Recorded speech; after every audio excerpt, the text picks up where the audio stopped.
It can be dangerous if you don't know what you're doing. Sure. You got to make sure that you keep water in the boiler, because if you don't, it blows up. Really? Yeah. How does steam work when you're powering a shovel, for example? So you've got the boiler behind you. Yeah. And you make the steam with the boiler, obviously, and then you have lines running out from the boiler. So you have a line, a steam pipe running to each of the individual engines for the different functions on the shovel. Mm-hmm. And one of the nice things, I don't pretend to know a whole lot about steam, just enough to be dangerous, but one of the nice things with a steam shovel is that you can run the engines in reverse. Oh. So, like, for example, on that Type O Thu that I've run, you have power down on the hoist. So you push a lever forward and that opens up a valve. I think that's how that works. And that allows the steam to flow the other way, so you can run the engine in reverse and lower the bucket down nice and smooth to come in and take another bite. Really? So there is a brake on it, a friction brake, but you don't have to use that. Wow, because you can just run the engine in reverse. Yeah. Is the boiler powered by coal? Yeah, coal or wood.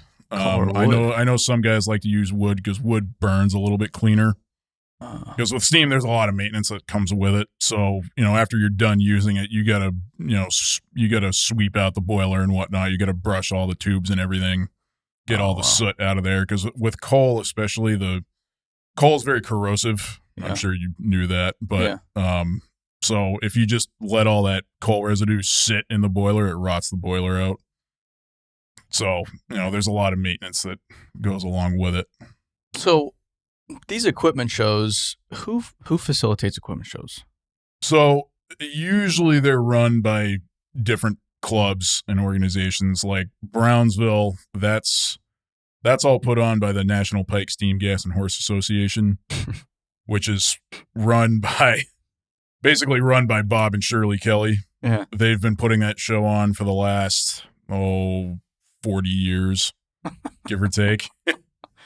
And it's a great place because, they have all the shovels and stuff. I mean, there's probably 50 or 60 machines there, something like that. So do people bring their machines to these shows? Yeah. Yep. So they already have their machines there. Right. They have some machines. Yeah. And then other people show up with their machines. Exactly. So in the case of Brownsville, most of that stuff just lives there. Okay. It's easier. Yeah, because transporting a big crane or dragline, that's not, you don't just throw it on a low bed. No. And head on down the road. Yeah, it sucks. It's difficult. Yeah, and we'll get into that. Yeah. But people will bring their tractors. Oh, yeah. Yep. Really? Yeah. So it's just a bunch of people basically getting together for a weekend. Yeah, to play with their toys. To play with their antique earth-moving equipment in the middle of nowhere. Yeah, pretty much. There's so many fascinating subcultures in the United States. Oh, yeah. And I am so fascinated by the antique heavy equipment subculture. Yeah. Because it is a real deal. Oh, yeah. Yeah, it's a small group of people. A small group of crazy people like me, but it's a wonderful place to be. I enjoy it. Yeah. Who are these people? Or do they all work in the earth moving industry, or is it like Bill the accountant who also loves earth moving tractors? It's mostly people that work in the industry, but there's a few guys out there. Like there's this one guy that comes to Brownsville. Great guy. He's a former doctor. Really? I think nuclear medicine was his thing. So he's like wicked smart, and he'll come and he'll work on his machines and he'll do everything. So it's, absolutely perfect. He'll, work on his machines like he's, operating on somebody or whatever. And wow. Then you get other guys that, they've been operators all their lives, or, they grew up around this stuff. Like I'm fortunate. I grew up around the old iron. Yeah. So, my dad, he's been an operator since, I don't know, mid-early 70s. Something like that. He started, right out of high school. Is that right? Right in high school, actually. That's how he got started. So my dad, he went to this, what is now a pretty fancy smashy private school in Massachusetts. Sure. Which one? Middlesex. Oh, yeah. In Concord, Mass. Yeah, you familiar with that place? Yeah, big time. Yeah. Yeah. So my dad went to Middlesex, back when the let's just say more common person could afford to go there. Sure. And they were building a new theater arts building there. And this guy, Jack Jumbo Flynn is what they called him. He was there doing the site work, and he had this little Ford backhoe. And my dad basically just walked onto the job site one day as a student and said, hey, what can I do to help? And Jumbo said, go get on that backhoe and run it back and forth and compact that area over there. Is that right? Yeah. Had he ever run equipment before? Nope. No way. Never. Whoa. So my family, like my grandmother, she was the dean at Wellesley College at one point. Holy smokes. Yeah. So sidebar regarding Wellesley. Yeah. So I ran the Boston Marathon in April. Oh, okay. And you get to a point, it's like mile 15, 16. You're a little worn out. You're starting to get into the city a little bit. Yep. Or maybe a little bit before that. I don't know. But it's enough where you've been running for a little bit. Yeah. And you just hear this overwhelming screaming. Yeah. And you're like, what is going on up there? Uh-huh. And you go up over the hill, and there's Wellesley right there on the right. Oh, yeah. And it's all the college women all lined up all the way down the college, just screaming and with their post and oh, we want kisses or whatever it is. It was exhilarating. I was like, this is awesome, man. Running by a women's college in the Boston Marathon. Oh, yeah. Could not be a better experience. Nice little pick-me-up for you. And that gave me all the energy I needed to finish out the race. Oh, so nice. Nice. That's my only experience with Wellesley. Anyway. Yeah. That's more experience than I got. So So no background, no family background. Your dad gets in a backhoe. Yeah. And the rest is history. Yeah, the rest is history. I mean, how it really kind of started is my grandmother, she always had an appreciation for this stuff. And her mother, my great-grandmother, back in the 20s here, my grandmother, she was born in 1920 and she lived to be 100.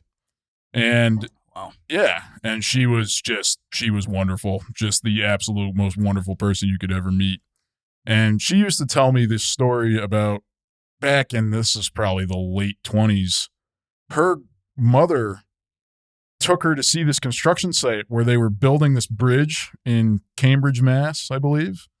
And, back in those days, everything was riveted. Mm-hmm. So she could remember seeing the fellow on the ground with the rivet forge, heating up the rivets, and then tossing them up to the guys on the bridge so they could put them in the hole and hammer the thing together. Wow. Yeah.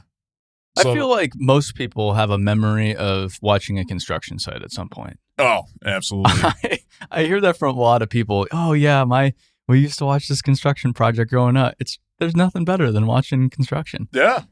What's not to like? I feel like every construction project should set up a fan section. Seriously though. If it's a good project. Yeah. I feel like that'd be like the project we went to in Switzerland. Mm-hmm. They were demoing a bridge over the weekend. So they shut the whole place down. Yep. And there were probably 200 people there watching. Wow. Just watching.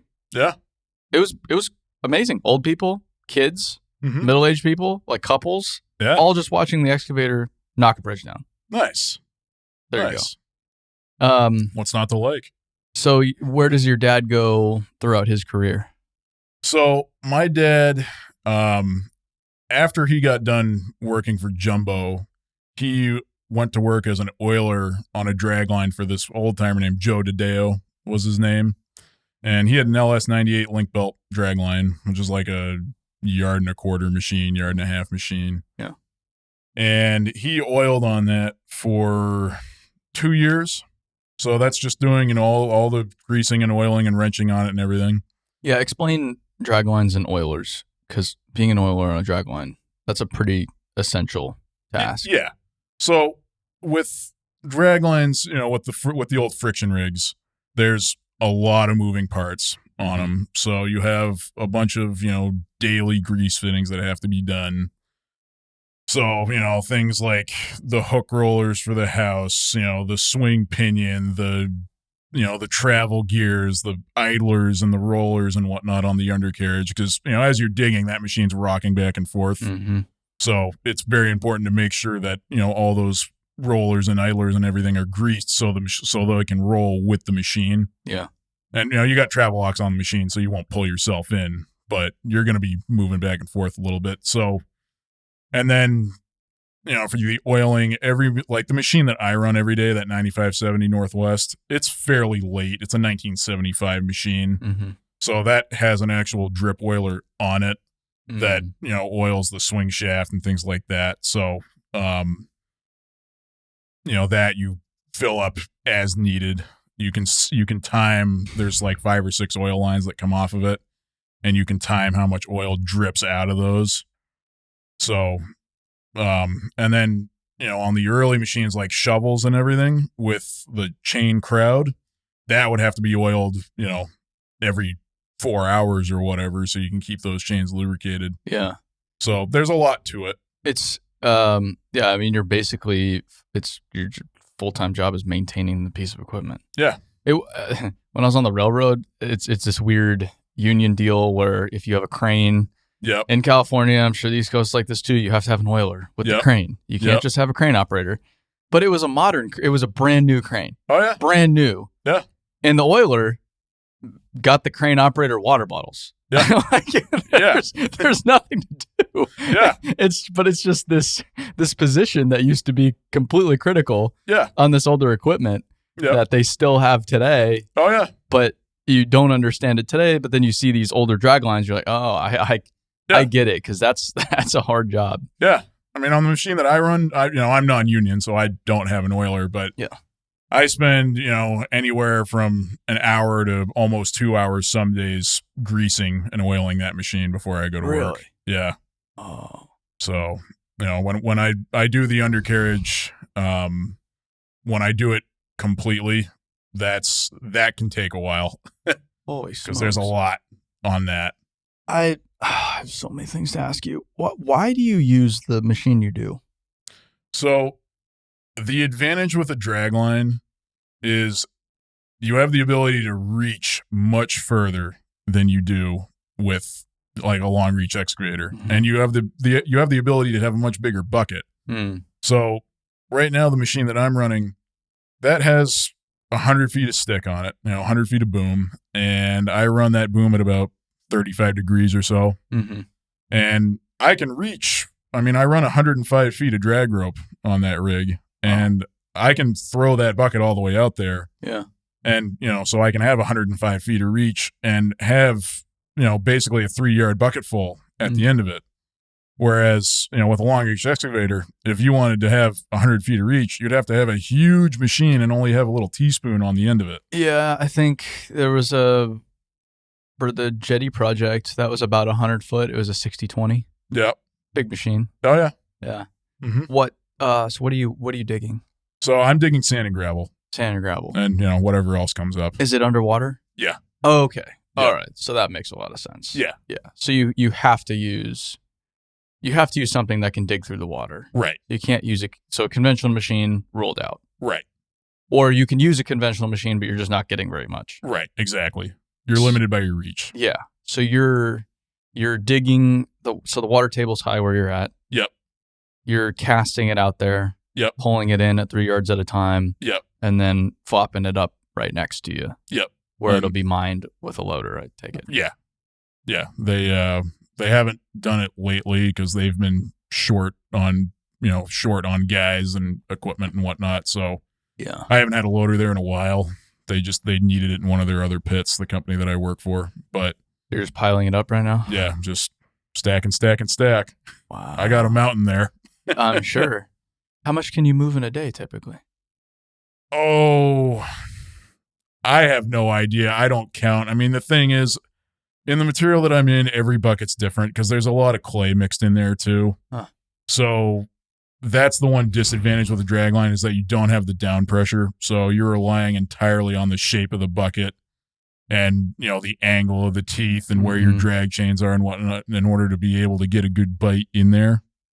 So like if I hit clay, the bucket will either dig in and pull the ass end of the machine off the ground or it'll skip right over it. So, probably, I couldn't put a number. But it's all underwater, so you're just feeling it. Yeah. And so you, based on the feel of the machine, you can tell, I'm in some clay right now. Yeah. Yeah, I'm running that pretty much completely by the seat of my pants. Yeah. Yeah. And I can tell if it's going to be a real heaper too, just by, I listen to how hard the engine is working. So if it really bogs down and I can really feel the machine moving forward, then I know I got something. This is a 1975 machine, so I take it there's no air conditioning. No. Nope. And there's a heater, quote unquote, under the seat, which in the winter, it makes it warm enough in the cab that I can run that machine with a coat on without having to wear gloves. So do you run it all winter? Yeah. Really? So you run year round with the dragline? Yeah. No kidding. Yeah. This winter I had to stop for about 3 weeks because we had a big snowstorm. I didn't have the loader there, so I couldn't plow the place out. And then what happened was some of the snow melted and it got underneath the tracks of the machine. So I would go to walk it and the tracks would just spin on the ice. Yeah. Yeah. So when you get in that situation, there's not a whole lot you can do, because otherwise if you try to dig like that, you run the risk of pulling the machine into the water. So how deep under the water can you dig with your machine? So I can go down with 105 feet of rope. I can go down about 35 or 40 feet. That's amazing. See, this is what I post a lot of videos of draglines, and we've been fortunate enough to see a lot in aggregate, which I think is fascinating. You're digging in water typically. Yep. And people just don't get it. They're like, well, why don't you just use an excavator? It'd be so much faster. I'm like, well, you're not going to be getting 40 feet. You dummy. Like, how long's your stick? Yeah. And 10 feet, 12 feet? Right, exactly. And people don't realize just how fast a dragline actually is either. It might not look like much when you're watching it. Yeah. But, that bucket, I know on the big ones, that bucket's doing like 40 miles an hour when you really lay into it out there. What, is your bucket perforated to let the water drain out? Yep. Yeah. Yep.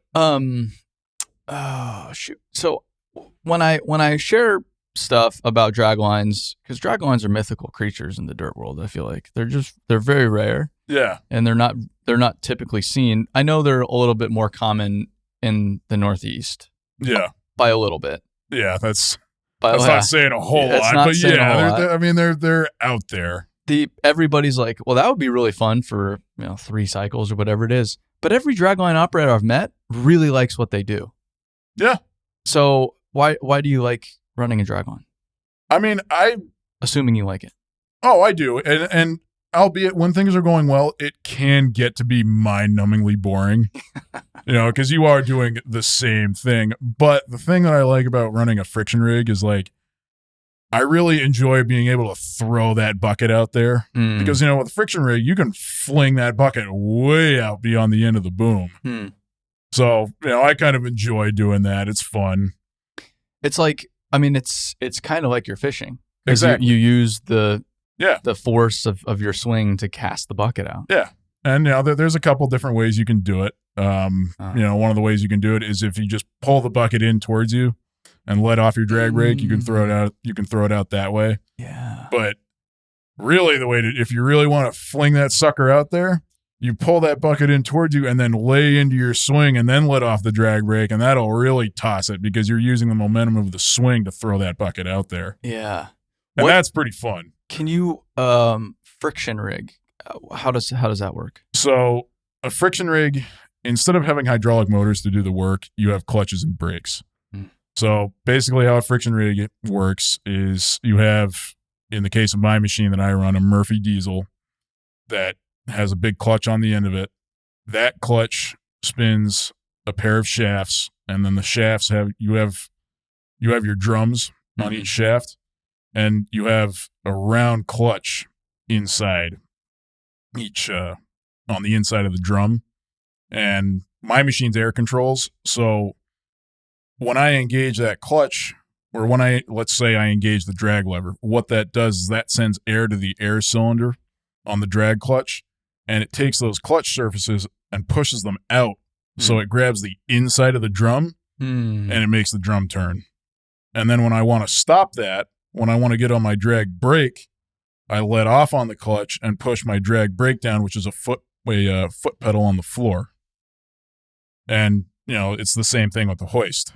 So when I want to lower the bucket down, I just, let off on my hoist brake. That's fantastic. Yeah. So you're using, both hands and both feet at the same time all the time. And the thing with a friction rig and, any other clutch machine, whether it's, an old cable 8 or whatever, is that you have to make the machine go, but you have to make it stop too. Because otherwise it'll just keep going.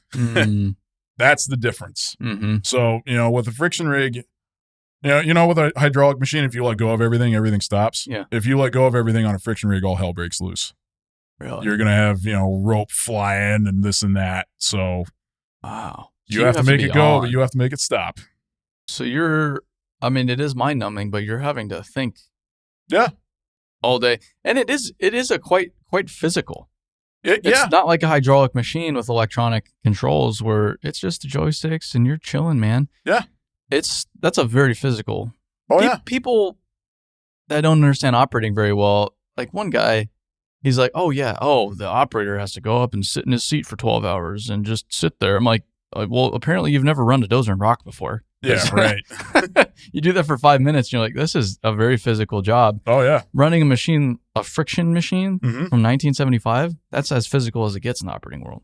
Yeah. And for me, that one's easy. I mean, air controls are a piece of cake. Oh, wow. Because you have the air engaging the clutches. But, with an old manual machine, some guys call those a crowbar rig where you have the big, long levers. Mm-hmm.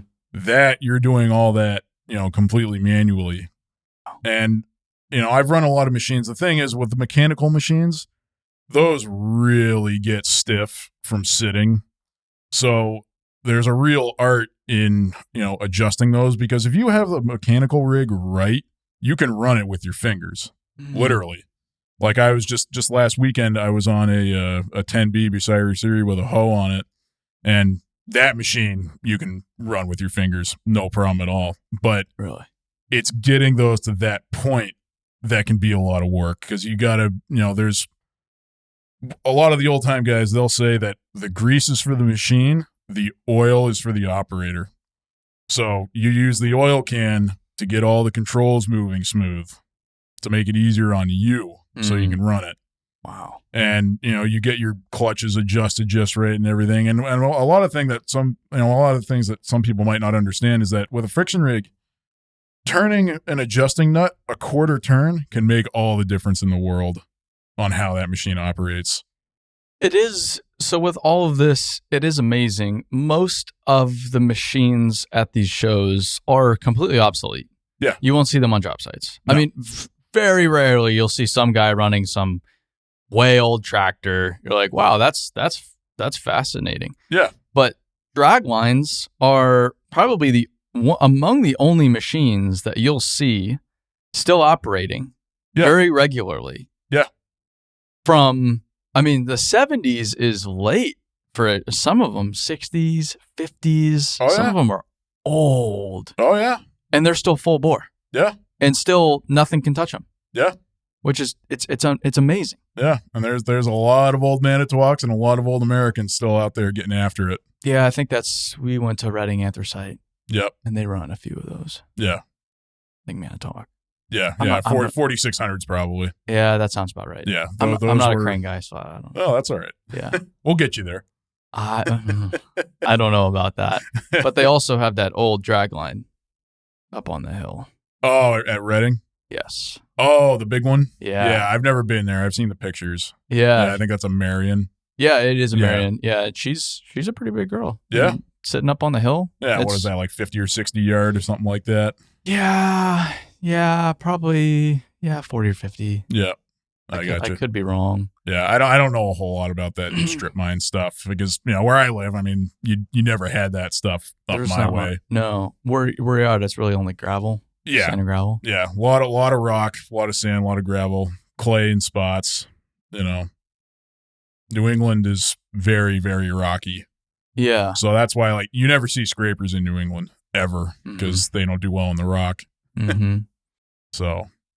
It is, and I had never spent a lot of time in New England, but we started to go up there recently, and that's pretty much all that's up there. Yeah, it's a hard place to work. Oh yeah, everything's blasted. Yeah, yep. And it's fascinating too, especially with these big commercial projects now, because they're getting into more and more and more undesirable land. Mm-hmm.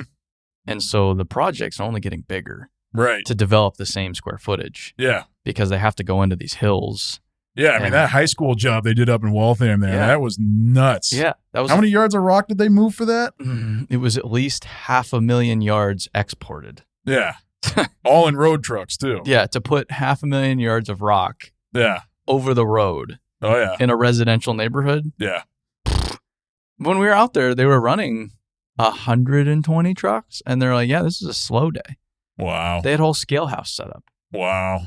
to be weighing trucks on the way out. And the line of trucks was all the way in, and people directing traffic, and the truck wash, so people didn't get all upset about the trucks tracking stuff out. It was Yeah. and it was there was multiple. I think they had a 670 excavator, Mhm. a 982, and a 988 loading trucks all out at the same time. Wow. And that would be, okay, cool. Quarry or whatever. Yeah. Check. That's all day long. It was a high school project. Yeah. That's crazy. I mean, even to me, that's wild. Yeah. You know? Yeah, they had a Komatsu 1100 and a 6015. Wow. And I think a 395 out there. Oh, yeah. That was Vinagro, right? Yeah, Vinagro. Yeah. Have you been to their recycling facility I haven't. in Providence? I haven't. Dude. Oh. I got a friend of mine that's stuck in a rock truck for him, though, in Charlton right now. Oh, is that right? Yeah, one of my best friends from high school. We must have saw him. Yeah. Okay. Yeah, I'm sure he did. Yeah. Yeah, he's on that job. They got the 6015 and the 395 over there and whatever else. It's on that project. It's funny. They have one of every rock truck. Oh, yeah. They have a Doosan. They have Cats. They have Volvos. Yeah, I think my buddy Tim is in one of the Volvos. I think they might even have Deer. They have, it's a little bit of everything. Yeah. But the Volvos are nice because they have the A60s out there. Oh, okay. Anyway. Educate me. I don't know about that new stuff. What's an A60? It's the 60-ton halt. It's the 60-ton articulated truck. I gotcha. So it's like a 45-ton articulated truck. Yep. Just ate a Domino's pizza Oh, okay. 4 nights a week and didn't go to the gym for a year. Oh, okay. And so it just looks. I gotcha. It's like they took the A45 and just made it chunkier. Oh, okay. But I gotcha. Put another 15 tons in the back. Yeah. And it's supposed to be top-notch truck. Oh, okay. All right. So new truck sidebar. Let's go back to the old equipment. How old are you? I am 27. So how the hell do you learn how to run a friction machine? So I'm lucky. I grew up with it. Yeah. My dad, after he got done oiling for that guy on that LS98, he went out and bought himself a 22 BB Syrie series and did dragline work with that for a while. That's a 3/4 yard machine. And then in 1983, he bought a 975 American, which is a 3.5 yard, 110 ton friction crawler crane. And he did dragline work with that for a while. And we still have that machine in our backyard, as one does. Yeah. So I grew up around I that. don't, but yeah sure. Yeah, literally me and Larry. But I grew up around that machine. So my dad did dragline work with it for a while. And then he's done all kinds of crazy stuff with that machine, all kinds of, pile driving work, slurry wall work. He's had it on barges a bunch of times, all kinds of stuff. And he's done, it's retired now, but he did hook work with that for a long time too. So that's what he was doing when I was growing up. So he was basically an owner operator. Yeah. With that machine. Yeah. Yeah. Whoa. So he did a bunch of work on the big dig with it, a bunch of slurry wall work and pile driving work and whatnot. Holy smokes. Clamshell work in there. Yeah. Oh, that's cool. Yeah. Yeah. That's cool. I'll have to dig up the pictures for you. I know one of the jobs he was doing, there used to be these wooden floating dry dock sections in Boston that were left over from World War II. They had these 2 absolutely colossal wooden floating dry docks that they used. And after the dry docks got to be worn out, they cut them up into sections and they used the floor of them as barges. So he was on a job somewhere with the American on one of those dry dock sections. And those things were made out of like 12 by 12 oak timbers, thousands of them, all bolted together and everything. And he had to, I forget what he was doing, but he had to walk that machine off the barge. And I got pictures, there's pictures of him walking that crane off the barge on this ramp, basically this bridge made out of crane mats onto land. So that 110-ton machine in some of those pictures is like 12 feet off the ground with water underneath, walking it off that dry dock section. That is neat. Oh, yeah. Yeah. And then my dad, he calls that machine his first son. Well, he's probably spent more time with that machine than... Oh, yeah. I mean, just the hours he's probably sat in that piece of equipment. Oh, yeah. He's probably been in that thing more than he's been anywhere else. Yeah. In a physical space. I would bet that he probably knows more about 900 Americans than just about anybody else. He could work on that machine in his sleep easily. Well, because, and that's the fascinating thing about these machines. You don't just call your local equipment dealer and be like, hey, we got a problem. Can you send a technician? And they come out there, plug their computer in. Oh, yeah, it's this fault code. We'll fix it right away. It doesn't work that way. No.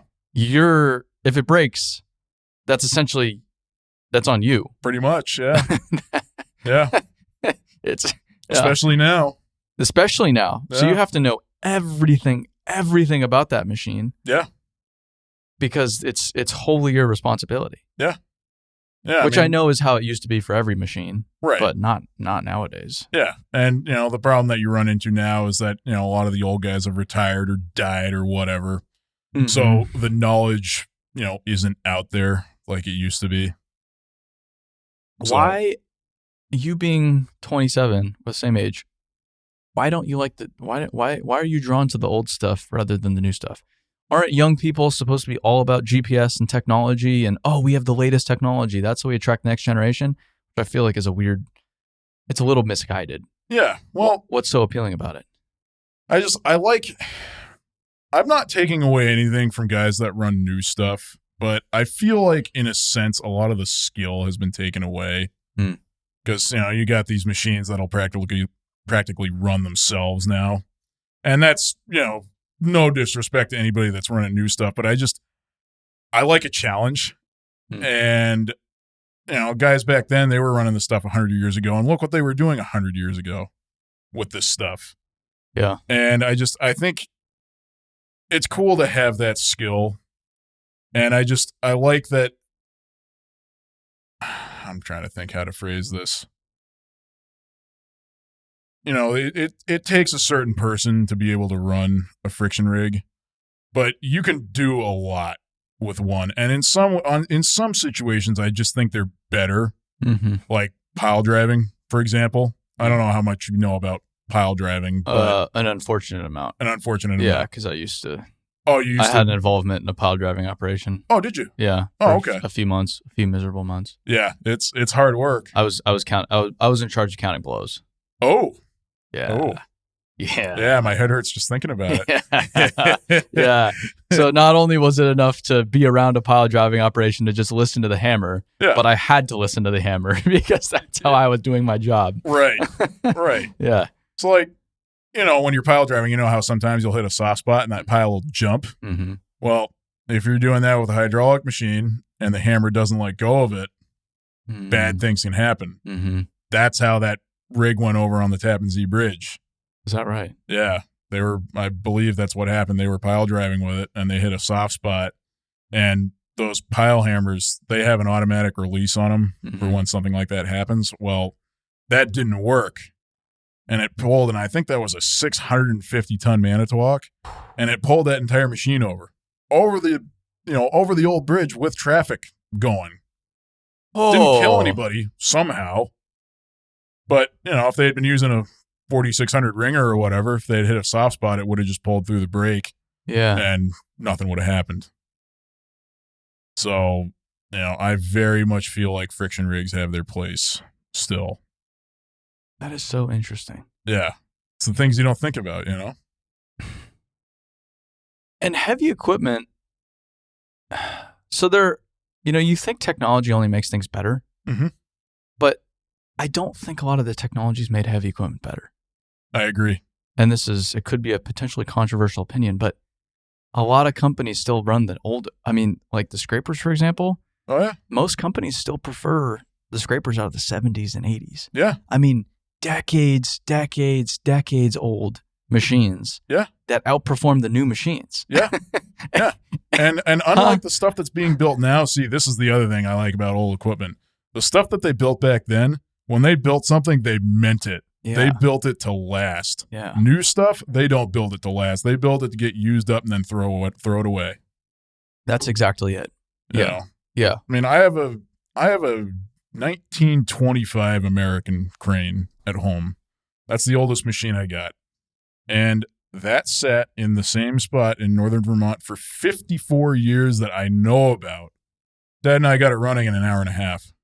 Oh, We shit. walked it on the trailer. After it's sat for 54 years. Sat for 54 years. We got the engine running in about an hour and a half, and then we had to, that thing was stiff as a boot from sitting. So we had, a couple days in getting things oiled and greased and freed up and whatnot. But yeah, it walked itself on the trailer.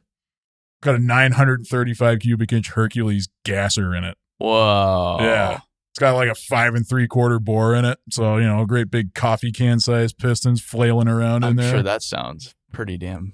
Oh, it's pretty damn awesome. It's fun. got a 4-inch straight pipe on it. Holy smokes. Oh, yeah. That thing's cool. No emissions controls, huh? Absolutely not. Never heard of them. You do just have to scratch your head, though. We were up on the oil sands, and one of the big things is they're rebuilding a lot of the trucks up there, Mhm. because that's the point. They're built to just continue to rebuild. Yeah. And I'm a big fan of Von Chenard, who started Patagonia, Mhm. and which is surprising because they're staunchly opposed to mining. Oh, really? Yeah. Oh, okay. And I think it's a little misguided, but hey, Yeah. they can believe in whatever they want to believe in. Yeah. But one of his big things, and one of Patagonia's big things, is you have reduce, reuse, recycle. Mhm. So recycle is at the end. Recycling is not actually a good thing because you're still producing whatever you're Right. recycling, and there's still, people don't get the whole recycled thing. It's very expensive and energy intensive to recycle things. Oh, yeah. So it's not a very good thing to be recycling. So you go before that, and okay, great. If you can't reduce, you can reuse. Mhm. And he's actually cited Caterpillar Mhm. as one of the good examples of companies that build things to reuse. Yep. Now, today's machines, the jury is very much out on today's machines, but you could rebuild machines made in the 90s, 80s, 70s all day long. Yeah, absolutely. All day long. Yeah. And they're remarkable. Yeah.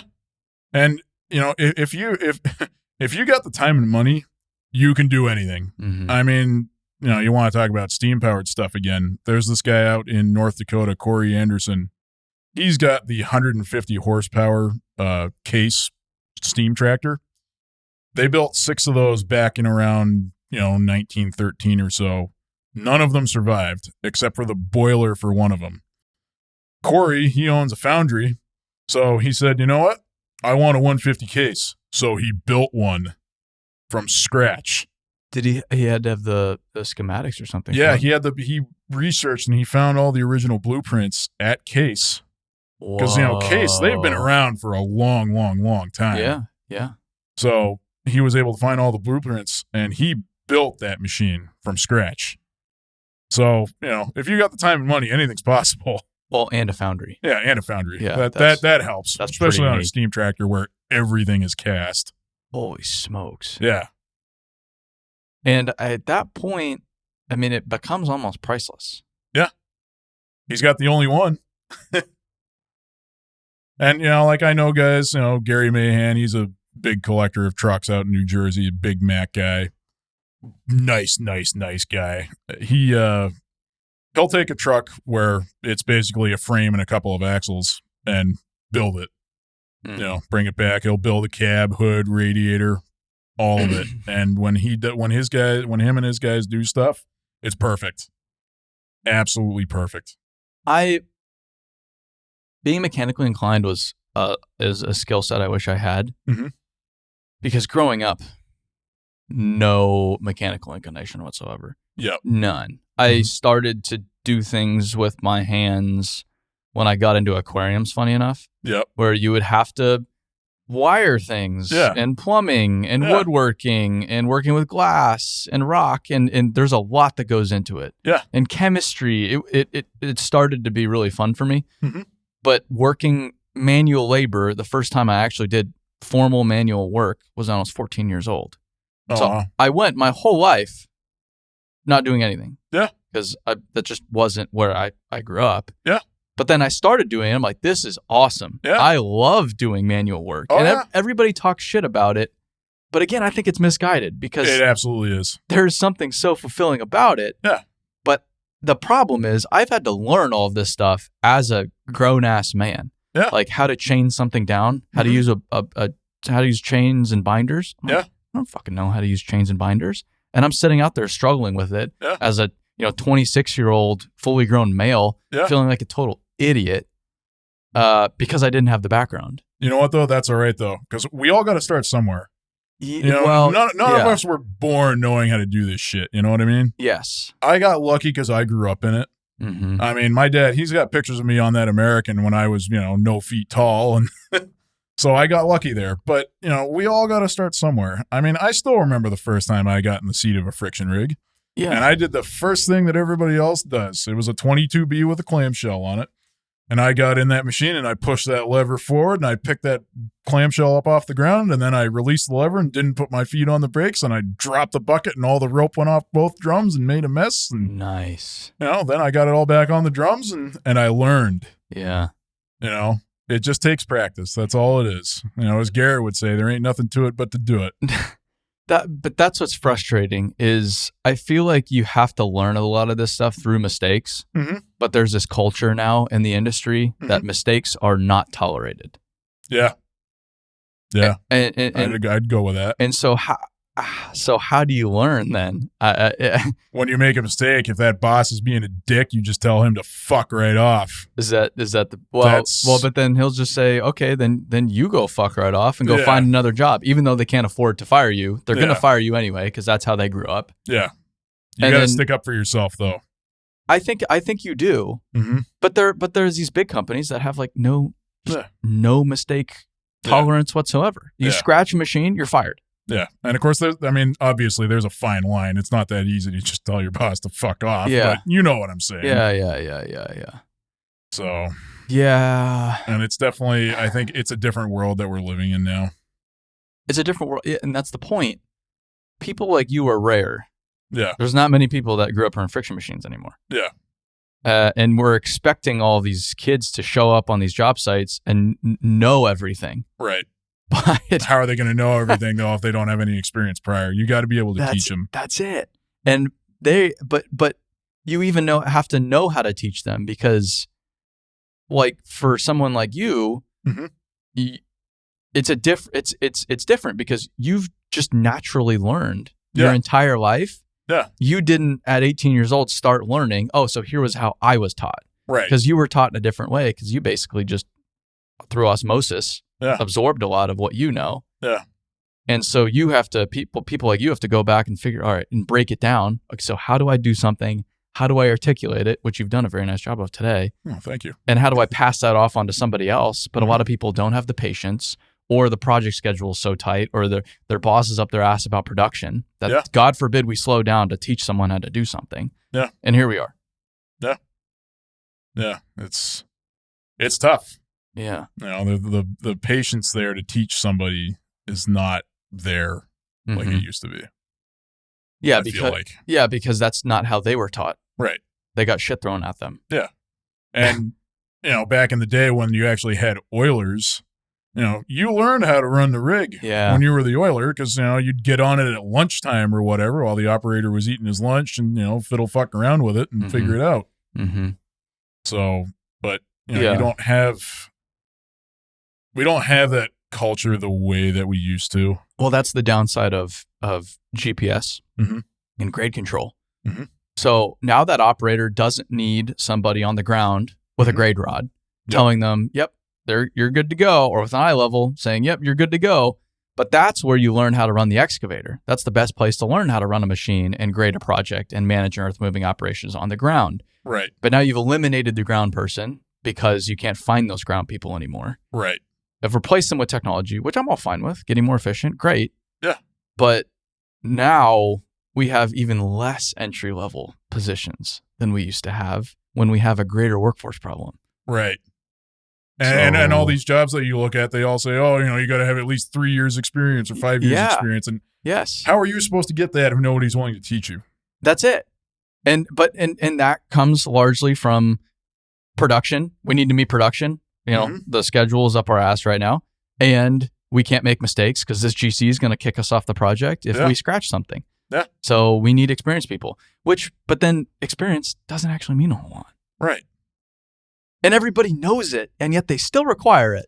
Yeah. So it's like, oh yeah. And I mean, I've seen guys out there on jobs that, they've been running machines for 30 years or whatever, and they still don't have a fucking clue. Mm-hmm.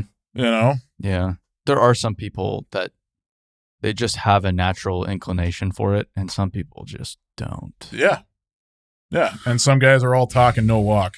I've seen that plenty. There's a lot of that. Yeah. What I guess you can't like listen to anything when you're running a machine or anything like that. No, I don't. You just listen to the machine. Yeah, I listen to the machine. So, if something needs adjusting or whatever, I'll be able to hear it. Or, if I hear air start leaking or whatever, then I can stop what I'm doing and fix it. How often does that happen? Not super often. I mean, a few times a week, just adjustments here and there. Like you can feel it in things. What'll happen is on a busy day when I'm really getting after it, the hoist clutch will heat up and it'll start to slip.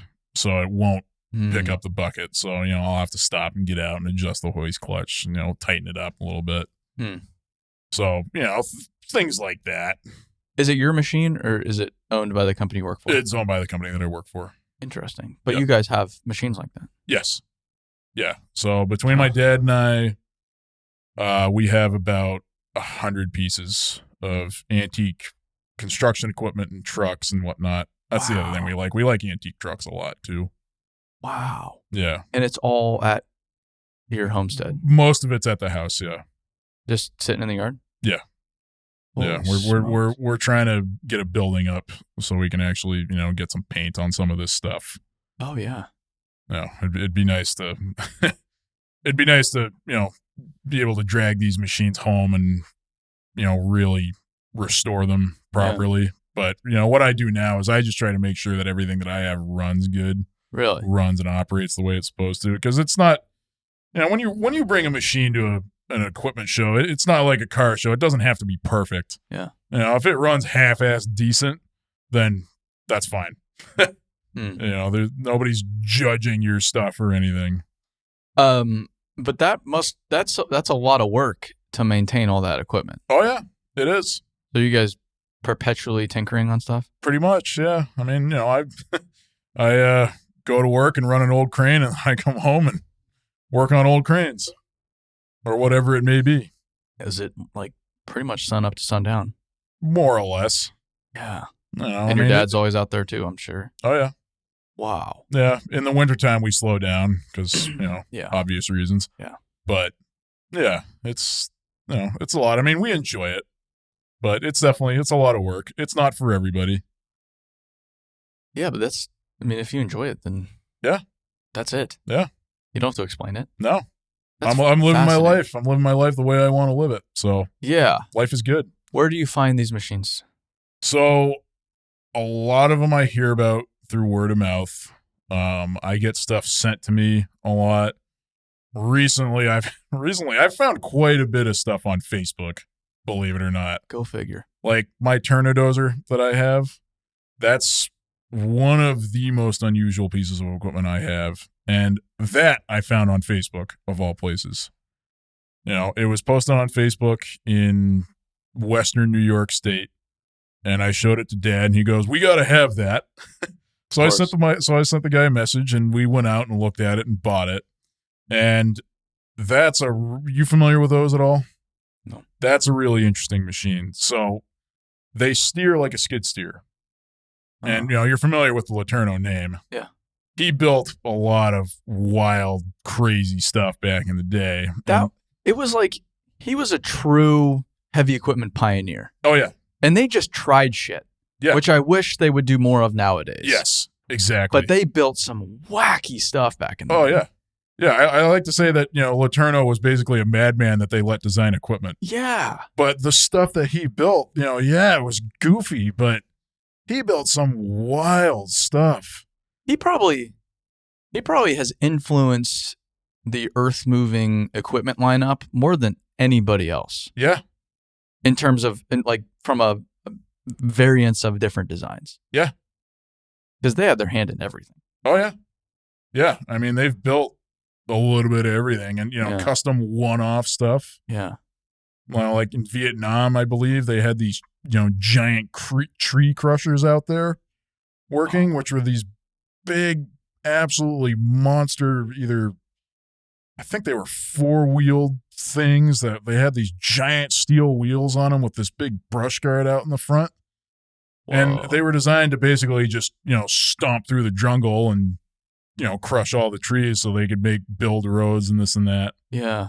And one of them still exists. There's one sitting up in Canada.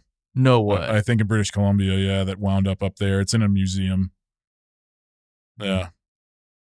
But you found this dozer. Yeah, so I found this dozer, and come to find out, the guy that we bought it from, he bought it from the guy that bought it new. So we're only the third owners. And when how old is it? It's a 1952. Holy smokes. And the original owner paid $13,000 for it brand new. Wow. In 1952, and he was saying that the guy that we bought it from was saying that it took him 2 weeks to figure out whether he could afford to pay for it or not. Wow. And it still has the original front tires on it. So, do you basically work, you save your money, and you go buy equipment? Pretty much. Yeah.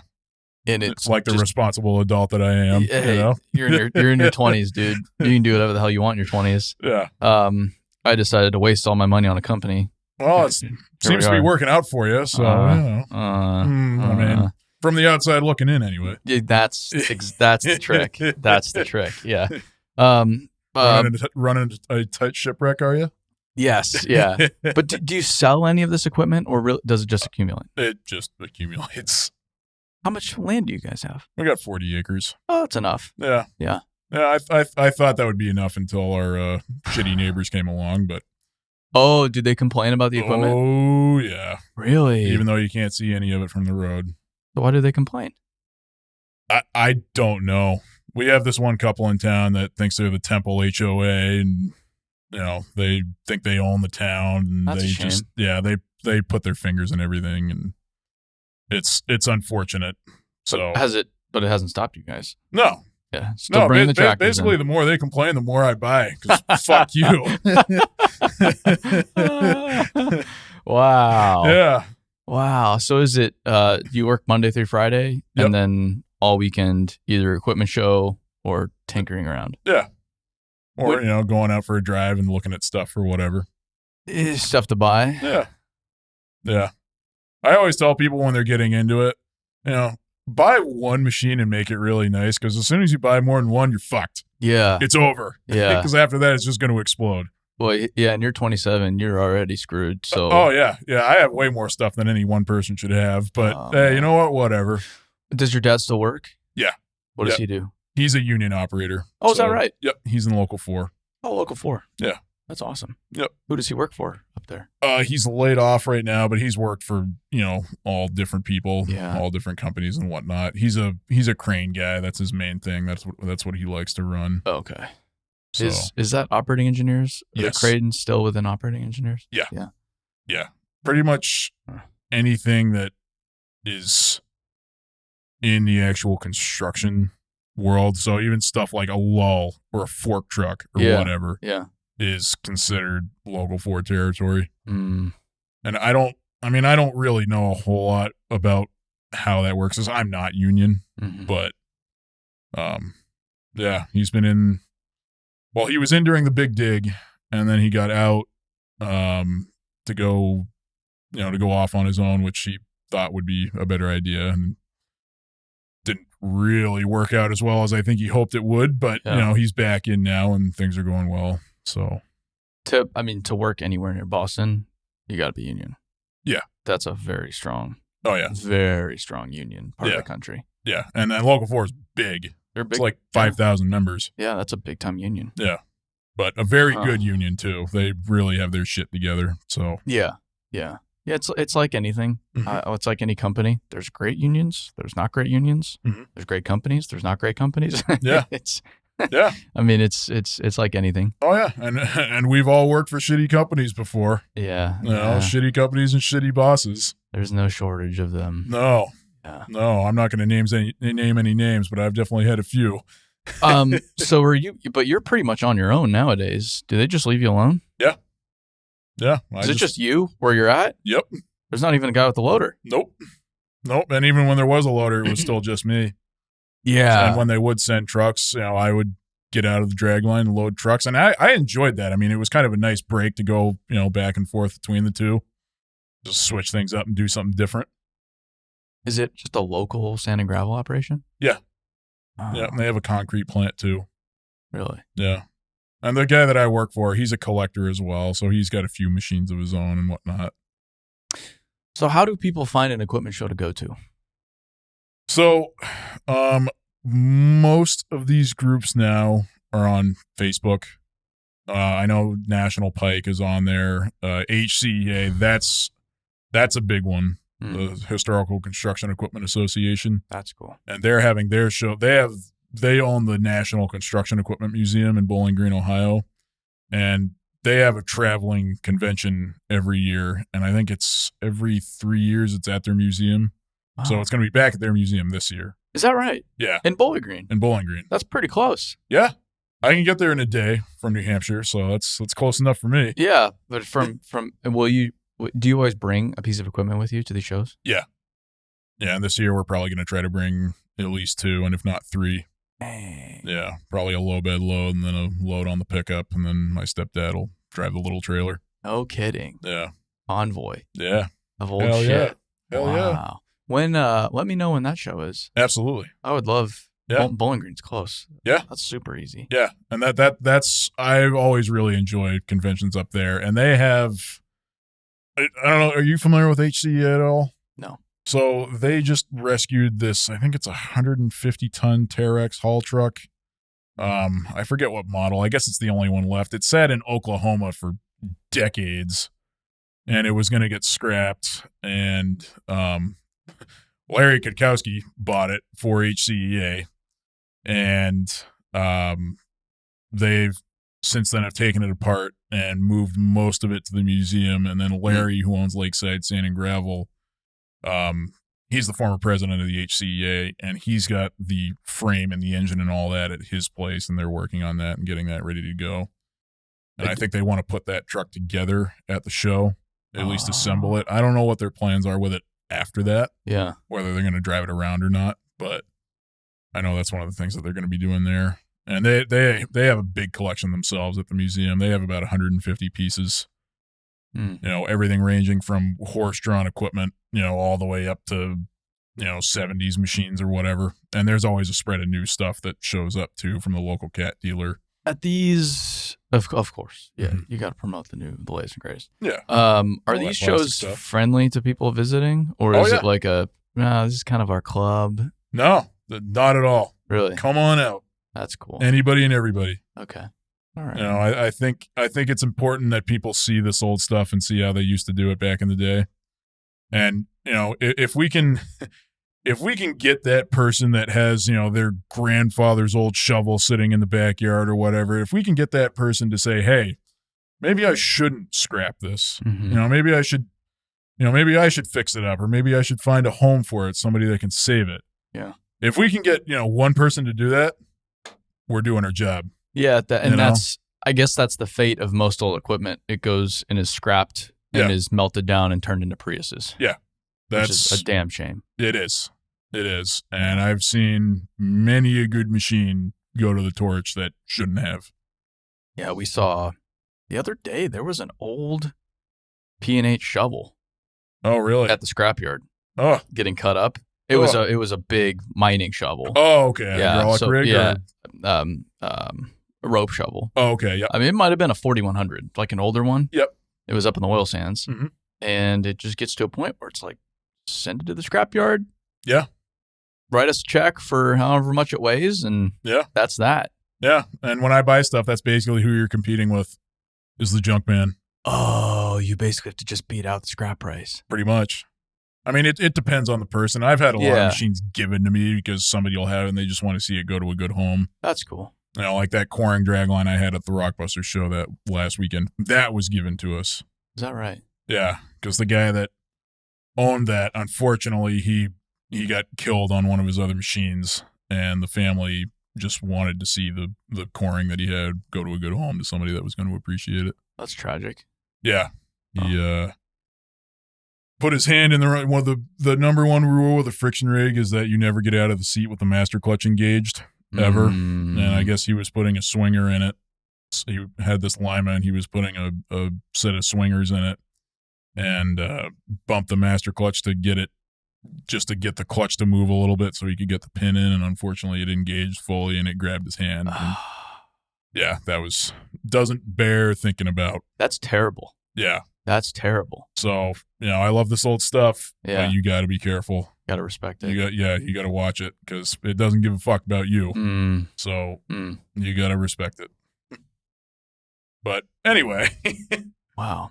Well, this is all so fascinating. Oh, yeah. When's the show in Bowling Green? It's a 3-day show. I believe it's the weekend of September 25th. Okay. So it's like it's either the 24th through the 26th or the 25th through the 27th. I'd have to look. I'll talk to Eric about that. Yeah. We'll be there in force. We'll probably have the Lorraine Scooper there, which is the only one known to exist.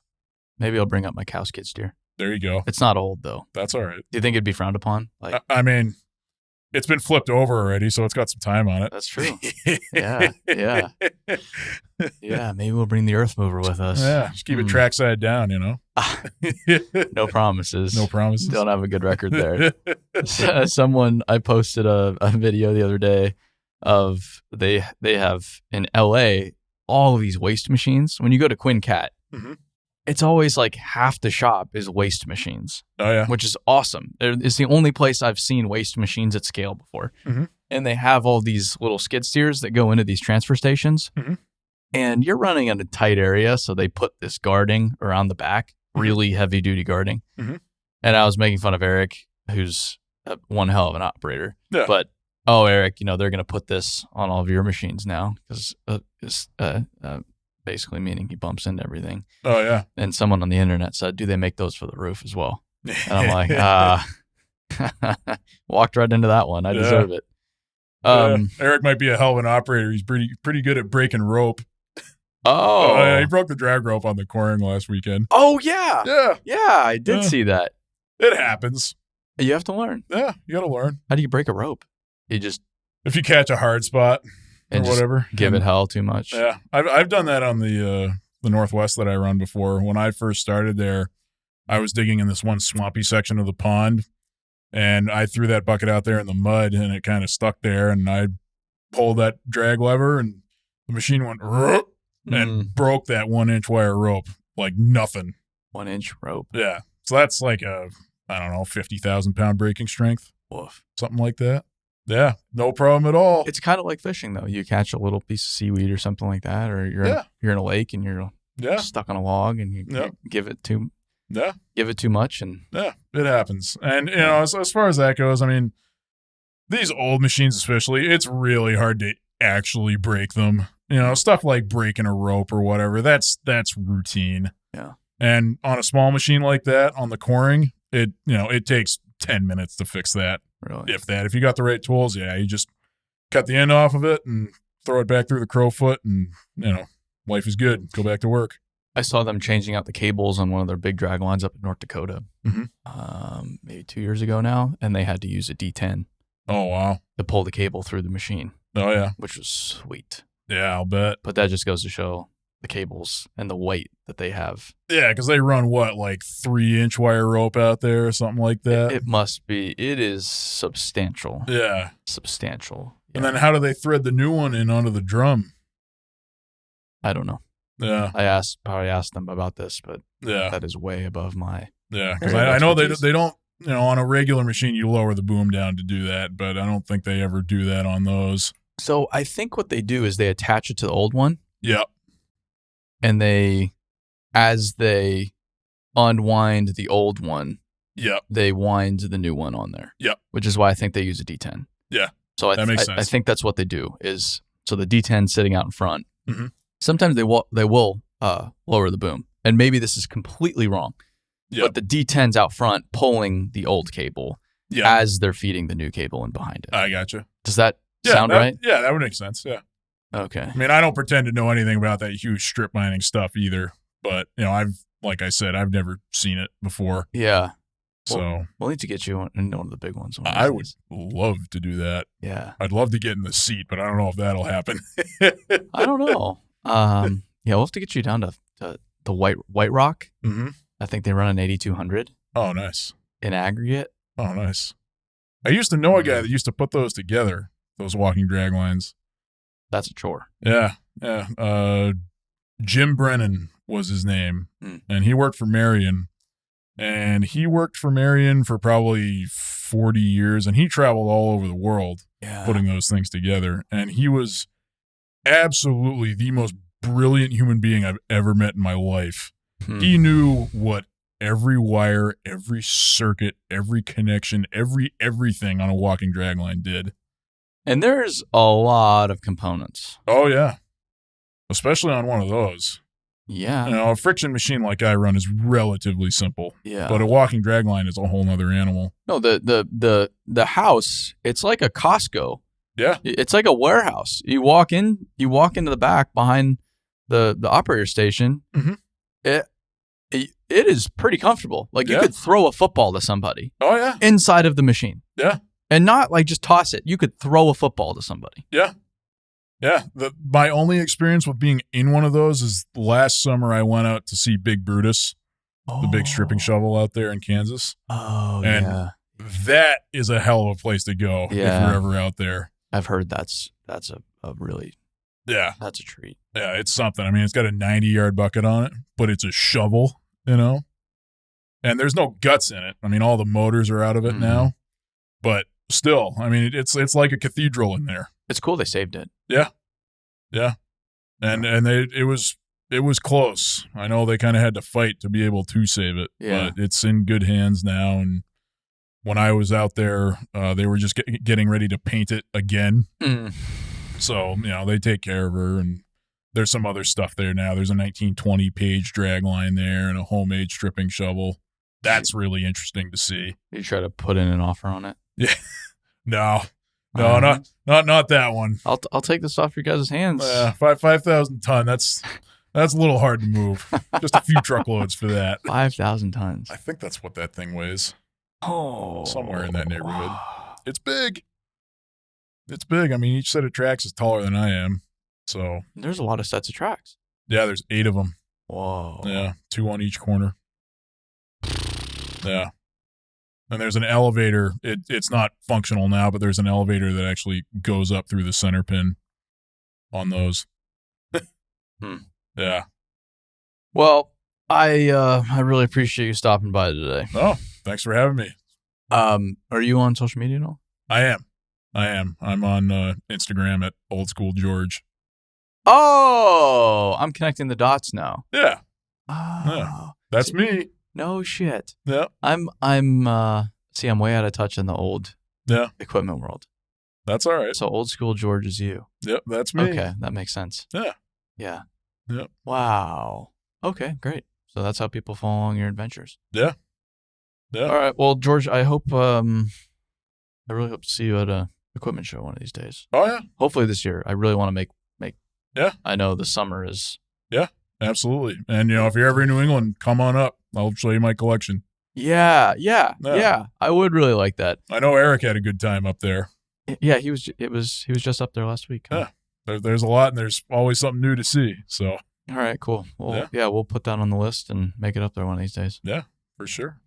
Cool. Well, I appreciate you stopping by. Yeah, thanks for having me.